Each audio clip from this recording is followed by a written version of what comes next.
kelompok 4 ingin menjelaskan makalah tentang pola hidup sederhana. 1. Pola hidup sederhana. A. Pengertian pola hidup sederhana.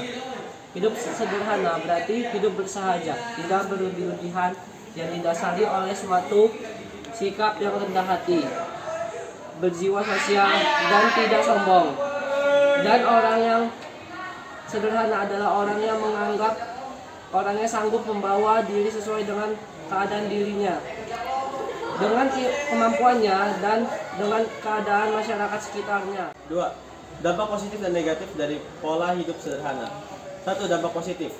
Bagi diri sendiri, berarti kita telah mampu menyesuaikan pendapat dengan kemampuan kita, terhindarnya hidup boros dan bergaya hidup mewah. Bagi masyarakat, dapat menghilangkan kesenjangan sosial, yaitu adanya perbedaan yang mencolok atau adanya jurang pemisah antara si kaya dengan si miskin, sehingga tidak menimbulkan kecemburuan sosial yang dapat meresahkan semangat gotong royongan dan kebersamaan. Bagi bangsa dan negara, dengan sikap sederhana dan kelebihan materinya dapat ditabung baik di bank pemerintah maupun bank swasta, sehingga dapat digunakan pembiayaan pembangunan negara. Dampak negatifnya adalah dampak negatif dari pola hidup sederhana, kita akan dikira pelit oleh orang-orang sekitar. B. Asas pola hidup sederhana. Cermat berarti harus teliti dalam menempatkan dan memenuhi kebutuhan dari yang besar sampai kebutuhan yang kecilnya. Hemat berarti kita harus berhati-hati di dalam menggunakan materi yang tersedia sebagai sarana hidup agar materi tersebut berfungsi untuk memenuhi segala macam kebutuhan hidup. Tepat berarti kita harus menggunakan sarana hidup secara tepat pada sasarannya.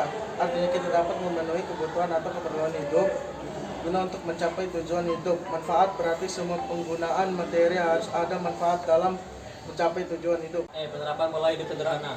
Dalam kehidupan sehari-hari, kita perlu meningkatkan pola hidup sederhana. Hal-hal yang bukan berarti hidup yang mengesampingkan harus terbedah ke materi, melainkan hidup yang mengutamakan hal-hal yang perlu dan bermanfaat agar tidak terjadi kesenjangan sosial. 1. Di lingkungan keluarga, dalam merayakan ulang tahun secara sederhana, tidak berlebih-lebihan dalam membelanjakan uang untuk keperluan yang benar-benar dibutuhkan. 2. Di lingkungan sekolah, memakai pakaian seragam yang sesuai dengan peraturan, tidak memakai pilihan yang berlebihan, dan menyelenggarakan upacara bendera secara khidmat. 3.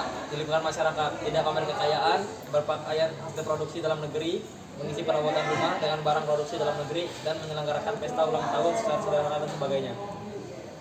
Sekian dari kami penjelasan tentang pola hidup sederhana. Assalamualaikum warahmatullahi wabarakatuh. Waalaikumsalam.